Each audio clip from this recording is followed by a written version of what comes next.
Sua Bíblia. Hoje estou rouca, né? Como sempre, né? Então, mas o Senhor vai nos dar graça.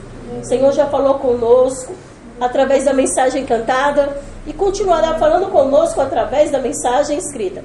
Livro de 2 Crônicas, capítulo 20. 2 Crônicas, capítulo 20.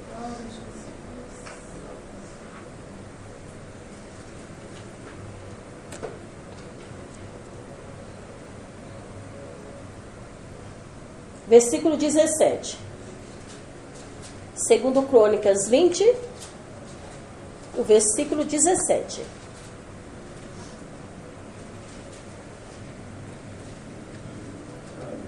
Acharam? Diz assim: nesta batalha não tereis que pelejar.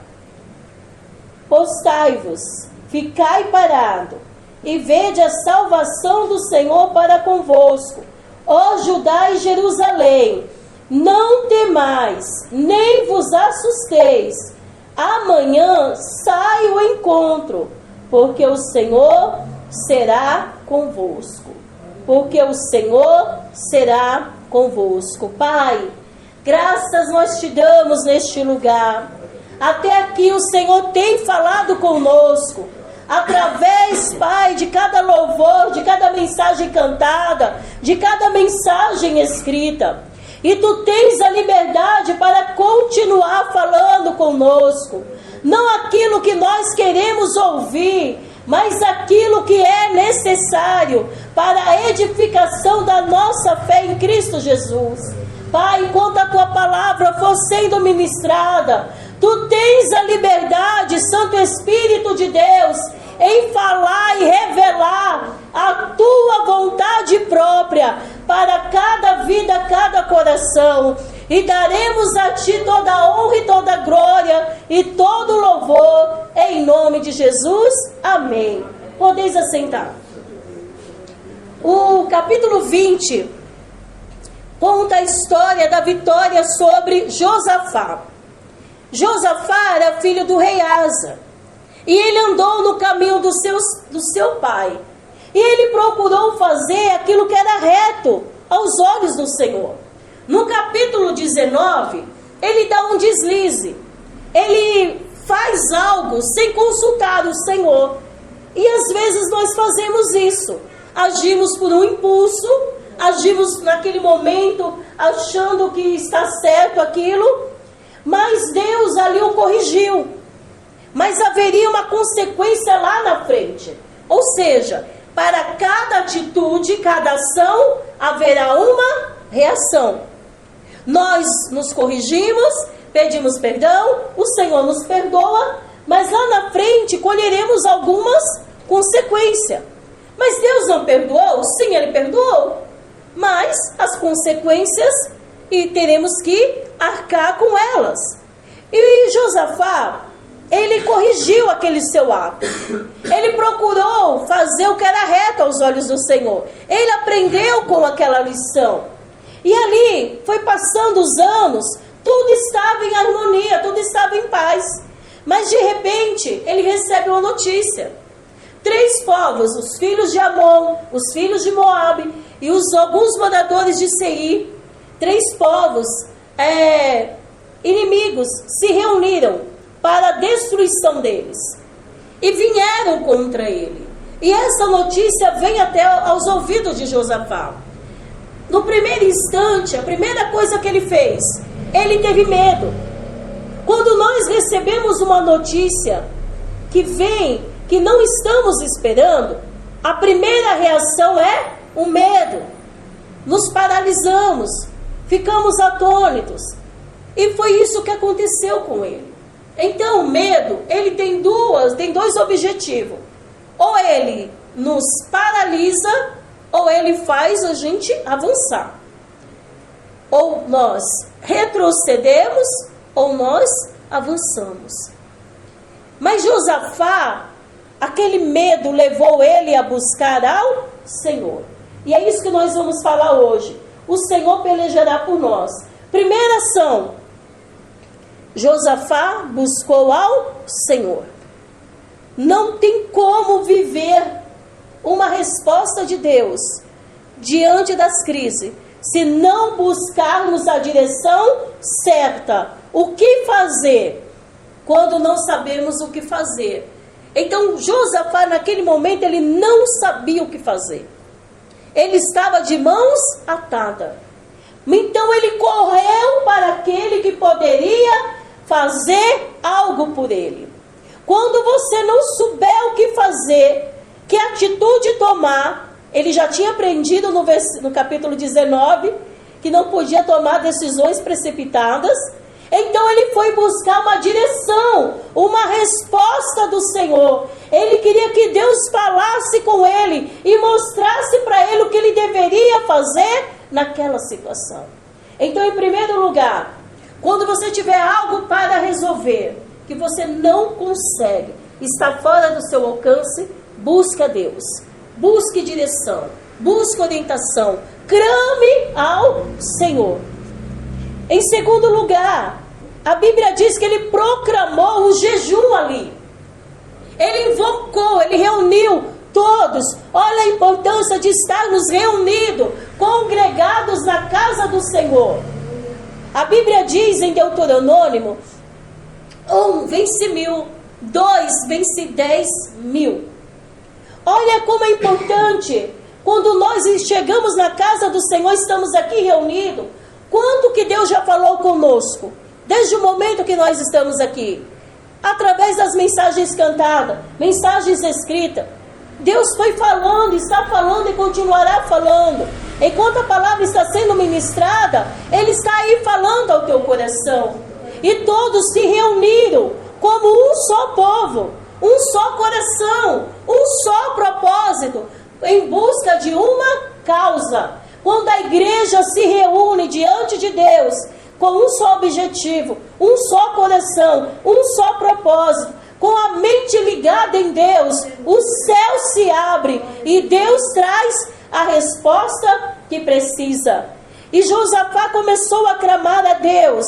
No versículo 6 ele disse: Ah, Senhor Deus de nossos pais, porventura não és tu Deus nos céus? Não és tu que dominas sobre todos os reinos das nações? Na tua mão a força, e algumas Bíblias está poder, né? A minha está potência. E não há quem te possa resistir. O que ele estava fazendo aqui? Eu continuo sempre batendo na mesma tecla, orando a palavra. Josafá, ele chegou para Deus e falou: Deus, eu imaginei ele olhar para os céus e diz: Deus, tu és o dominador dos céus, ou seja, acima do Senhor não tem ninguém. Abaixo do Senhor não existe ninguém. Então, se acima do Senhor não há ninguém e abaixo do Senhor não há ninguém, então não há batalha que o Senhor não vença. Não há poder que seja destruído, que vier contra nós, que o Senhor não é capaz de destruir. Ele ora a palavra, ele vai diante de Deus mostrando: Deus, todo o poder está em tuas mãos, toda autoridade, todo domínio. Tu és aquele que controla todas as coisas, tu és aquele que governa todas as coisas. A importância de você declarar a palavra de Deus. E ele ainda declara em mim algo que acho lindo aqui. Ele fala: Deus, em mim não há força suficiente. Eu não tenho essa força para poder resistir esta multidão. Eu não sei o que fazer diante dessa situação. Sabe o que ele mostra aqui? Ele nos ensina dependência de Deus. Josafá era um rei. Será que ele não tinha exército? Será que ele não tinha armamentos? Será que ele não tinha um povo que lutaria por ele? Mas ele aprendeu que ele poderia ter tudo, mas ele precisava depender de Deus. Em segundo lugar, dependa totalmente de Deus. Seja dependente do Senhor. Quando nós colocamos Deus à frente das nossas batalhas, Quando eu chego diante de Deus, eu reconheço o poder dele, a autoridade que ele tem, e eu declaro: Senhor, a minha vida está em tuas mãos. A minha vida é o Senhor que domina e controla. É o Senhor que está à frente dessa batalha. Eu estou declarando para Deus que eu sou dependente dele. Em terceiro lugar, Josafá, ele vai diante de Deus e ele expõe algo muito importante. Ele lembra a Deus, ele fala assim: Deus, o Senhor lembra que esse povo, quando nós saímos do Egito, nós não destruímos, o Senhor não deixou que nós destruíssemos ele. O Senhor não deixou que nós tomasse a terra deles. Nós fizemos o bem para eles e agora eles estão fazendo o mal para nós. O que Josafá estava ali lembrando a Deus? Deus, nós fizemos o bem e agora eles estão nos pagando com o mal. Eu não sei se você já passou por essa situação de fazer o bem e recebe a ingratidão, de você fazer, ajudar as pessoas e de repente essas pessoas viram as costas, se levanta contra você. Aquele povo se uniu do nada para tentar destruir Josafá. Mas ele poderia ali pedir: Senhor, vinga. Não, ele só diz assim: Senhor, esta causa não é minha. Eu não vou colocar a minha mão, mas eu estou pedindo: julga essa causa. Se estão levantando contra ti, seja em calúnia ou difamação, ou em alguma situação, ou se você tem recebido ingratidão, ou se você tem recebido na injúria, entrega, abre mão, coloca diante de Deus e fala: Senhor, eu coloco diante de ti, julga a minha causa. Esta causa não é minha, é tua, Senhor. E ali ele coloca diante do Senhor. Sabe por quê? Porque ele sabia que se ele colocasse as mãos, ele não teria vitória. Mas se ele colocasse diante do Senhor os seus inimigos, Deus julgaria a sua causa. Coloca diante do Senhor. Porque quando nós colocamos nossas mãos, nós ficamos magoados, ressentidos, ficamos chateados, ficamos aborrecidos, ficamos ruminando aquilo dentro de nós. Poxa vida, eu fiz tanto por essa pessoa. Poxa vida, essa pessoa fez, olha o que está fazendo. E aquilo fica ruminando, sabe? Sabe aquela comida que você fica, faz que vai e volta lá? Você fica com aqui dentro.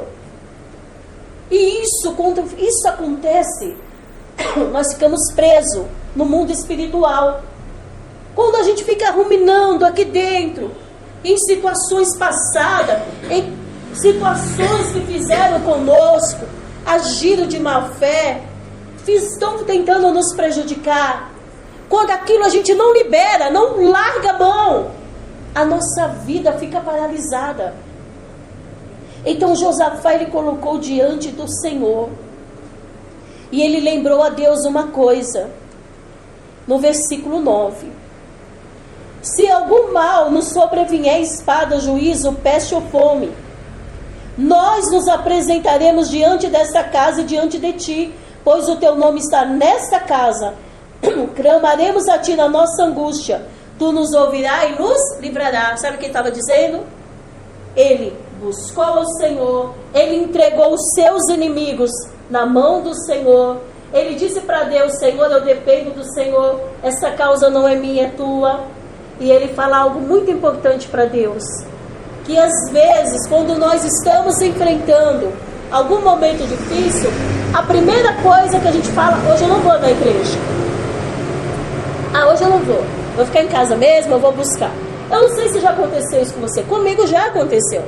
Ah, Deus, hoje eu vou não, vou orar aqui mesmo. Vou ficar aqui mesmo, no meu cantinho, só na minha, e tá bem. Não. Olha o que ele diz. Senhor, se vier peste, fome, o que vier, nós nos apresentaremos diante desta casa. Porque é na casa do Senhor, você pode chegar como você chegar, acabado, mas você sai renovado. Eu já cheguei muitas vezes, está vivendo batalhas em minha vida, eu chegar e falar, Senhor, aí hoje não dá vontade de ir. Ô Senhor, eu queria ficar na minha casa, e tô indo. Eu vou falar, não, Senhor, eu queria ficar em casa, Senhor. Senhor, eu tô tão cansada hoje, Senhor, eu queria orar em casa, Senhor. Mas eu saio daqui renovada. Eu saio, de lá renovada. Por quê? Porque é na casa do Senhor. A bênção, a Bíblia diz que na bênção do Senhor está sobre a casa. Ele estava fazendo a oração que Salomão fez. Ele estava orando a palavra. Medite na sua casa nesse capítulo. Ele ora a palavra e diz para Deus, Senhor, ainda que venha peste, fome, nós nos apresentaremos diante desta casa. E olha o que ele diz, clamaremos a ti na nossa angústia. Na angústia a gente quer se calar. Na angústia você tem que clamar. Você tem que gritar, suplicar, invocar a palavra do Senhor. Igreja, é na angústia, é na batalha que você tem que orar a palavra. Porque as palavras às vezes não fluem. Não sabemos como orar. E ele diz aqui, olha a certeza, tu nos ouvirá e livrará. Ele já fala para Deus, Senhor, eu estou angustiado, eu não sei o que fazer, mas uma coisa eu faço, eu vou orar e o Senhor vai ouvir. Eu vou clamar, o Senhor vai entrar com livramento e com resposta. Essa é a certeza que você tem que ter no teu coração. Eu e você tem que ter essa certeza. Que quando oramos, Deus está ouvindo. Que quando você fala, Deus está te ouvindo. Deus está escutando o teu clamor e a tua oração. Não duvide disso. Deus, Ele te ouve. E quando você clama, pastor, mas parece que Deus está em silêncio. Mas até no silêncio, Deus está respondendo e trabalhando. Aí no versículo 12, ele diz aqui, nosso Deus, porventura não julgarás? Ele estava dizendo para Deus, Senhor, julga a minha causa. Porque em nós não há força perante essa grande multidão que vem contra nós. Não sabemos o que faremos, porém os nossos olhos estão postos em ti. O que ele faz? Ele fala das promessas de Deus. Ele lembra a Deus as promessas. Ele reconhece a sua fragilidade. E ele afirma a sua fé em Deus. Ele falou, Senhor, os meus olhos estão olhando para ti. Tira o olhar da situação. Foca o teu olhar em Deus. Olhe para Deus. Olhe para o Altíssimo. Olhe para aquele que tem o poder para trazer aquilo que você precisa. É dele que virá. É olhando para ele, olhando, como diz o autor de Hebreus, olhando firmemente para o autor e consumador da nossa fé. Olhe para o Senhor. Coloque o teu olhar nele. E o que acontece? O que aconteceu aqui? Ele buscou, ele orou a palavra, ele reconhece a sua dependência em Deus, ele declara a fé que ele tinha no Senhor, ele cria na palavra e agora ele começa a adorar. Deus trouxe uma resposta. Você nunca ficará sem resposta do Senhor. Aqui no versículo 14, então veio o Espírito do Senhor no meio da congregação. Deus enviou a resposta. No versículo 15, diz assim no finalzinho: não temais, nem vos assusteis por causa dessa grande multidão, pois a peleja não é vossa, mas de Deus. Olha como Deus traz a resposta. Ele diz: ó, não tenha medo, esta peleja não é sua, é minha. A peleja não é sua. Diga assim: o que eu estou enfrentando não é meu, é do Senhor. Ele vencerá por mim e agirá em meu favor. E ali, sabe o que aconteceu? No versículo 17: nessa batalha não tereis que pelejar.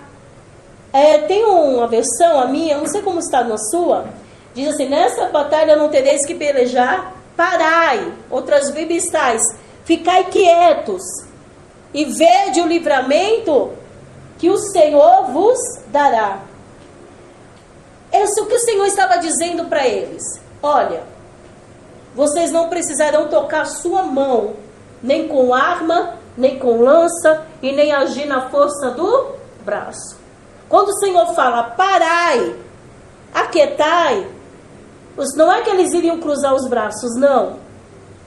O Senhor iria agir em seu favor. Quando o Senhor fala ali com eles, o Senhor estava dizendo: olha, aquieta o coração de vocês, tira todo o medo, tira, qualquer dúvida que há na mente de vocês. Eu vou agir e trabalhar em seu favor. Aí o Senhor diz para eles: amanhã, quando você está com a cabeça muito, acelerada, a melhor coisa a fazer é tomar decisões no outro dia. Qual a diferença de eles irem naquela hora ou no outro dia? Porque o Senhor estava alimentando a fé deles. O Senhor estava enchendo o coração deles de certeza que estariam com Ele, que eles venceriam, que o Senhor iria pelejar.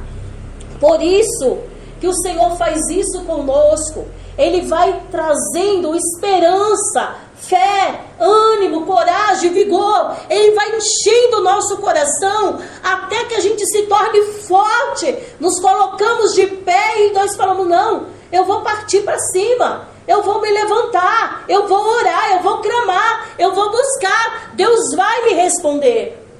E o Senhor estava ali preparando o coração deles para irem para aquela batalha. O Senhor já sabia que iria fazer, mas o Senhor disse: amanhã vocês irão sair a peleja.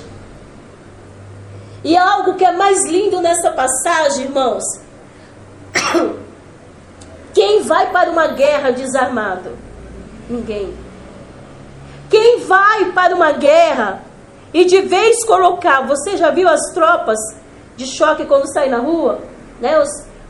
Primeiro vai aqueles homens com escudo grande de proteção, os outros vão atrás. Só que nessa batalha foi diferente. Eles colocaram os cantores na frente. E eles foram à frente. E o exército atrás. Sabe o que significa? Deus ia à frente daquela batalha. Era Deus que estava ali se movendo à frente. E eles iam atrás. E eles começaram a louvar. E eles começaram a cantar: rendei graças ao Senhor, porque a sua misericórdia dura para sempre. Rendei graças ao Senhor, porque a sua misericórdia dura para sempre. Rendei graças ao Senhor, porque a sua misericórdia dura para sempre. E eles foram cantando, cantando, cantando, cantando. E quando eles chegam lá no vale, imagina aqui é o vale. Esse vale era um vale que era um deserto. E lá embaixo era onde iria acontecer a batalha. E quando eles olham onde estavam os inimigos, enquanto eles estavam adorando, levanta um altar de adoração ao Senhor. Levante um altar de gratidão a Deus. Eles levantaram louvor, gratidão, adoração. Eles começaram a cantar no momento da batalha. E enquanto eles estavam louvando, Deus fez que os inimigos se destruíssem entre si.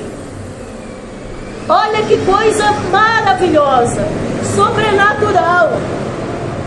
Os próprios inimigos, eles se destruíram. E quando eles chegam no lugar da batalha, olham para baixo, havia só corpos mortos, mas havia muitos despojos.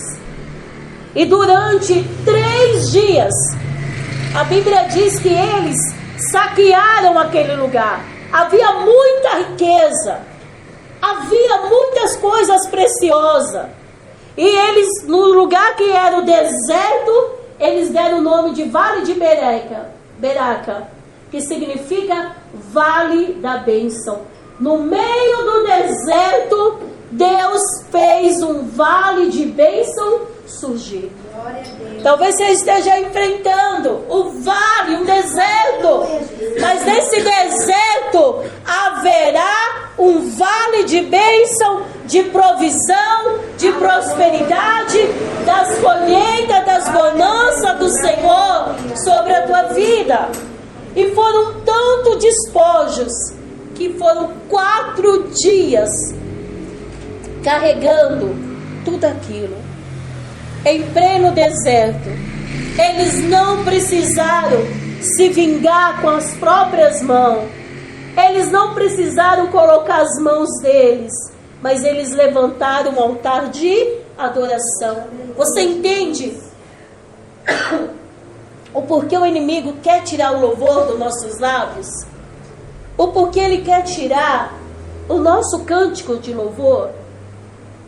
Você entende? Porque a primeira coisa, quando estamos enfrentando uma batalha, nós não queremos orar, nós nem queremos louvar. São 2 coisas. E depois a palavra. Porque se ele tirar essas armas, ele sabe que a gente se enfraquece. Ele sabe que se tirar essas armas... Obrigada. Aí você vai dar um glorinha aí que eu vou beber água. Glória a Jesus. Irmãos, nós temos que acordar. Toda vez que bater aquele desânimo, para a gente não ler a Bíblia, ou para a gente não orar, ou para a gente não louvar, pode saber, uma grande vitória está chegando. Aleluia. E o inimigo quer tirar as nossas armas espirituais. Eu quero te pedir que você medite nesse capítulo. Eu quero pedir para você, leia